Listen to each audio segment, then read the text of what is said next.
Overwhelmed ako sa pagkapanalo namin today. From the start, unexpected talaga lahat ng wins namin.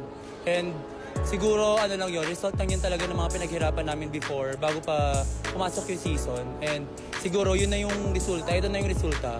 Championship game na kami sa... Kailan ba yun? Basta championship na kami next game. See you guys.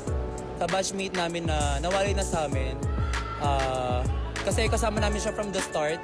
Tapos biglang may nangyaring hindi maganda. So, ayun, yung nakakasad man mangyari, kailangan natin tanggapin. And siguro, sabi nga ng mga coaches namin, siguro ayun yung wake-up call sa amin na kailangan lahat ng game namin ialay namin sa kanya.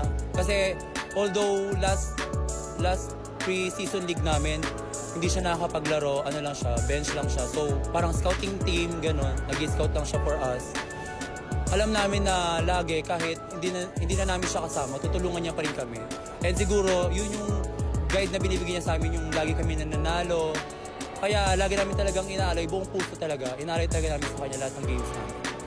Mapamanalo man o mapatalo man, lahat iaalay namin sa kanya. Siguro yung expectation namin sa finals, siguro magiging madugo talaga siya.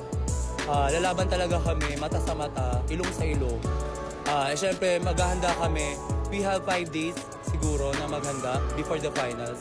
And alam naman namin yung mga naging lapses namin before kasi nakatapat namin yung Herbs. Last game namin sila. So alam namin yung mga naging lapses namin. So siguro yun yung kailangan namin i-workout pa para makuha talaga yung gusto namin panalo, which is yung championship. Shoutout ako sa family ko dyan sa Cebu, sa Santa Fe, sa Navotas, and yung mga family ng teammates ko, yung mga drummers namin, mga pep squad, lahat ng supporters, boys, girls, tsaka yung women's team ng EAC Volleyball. Maraming salamat.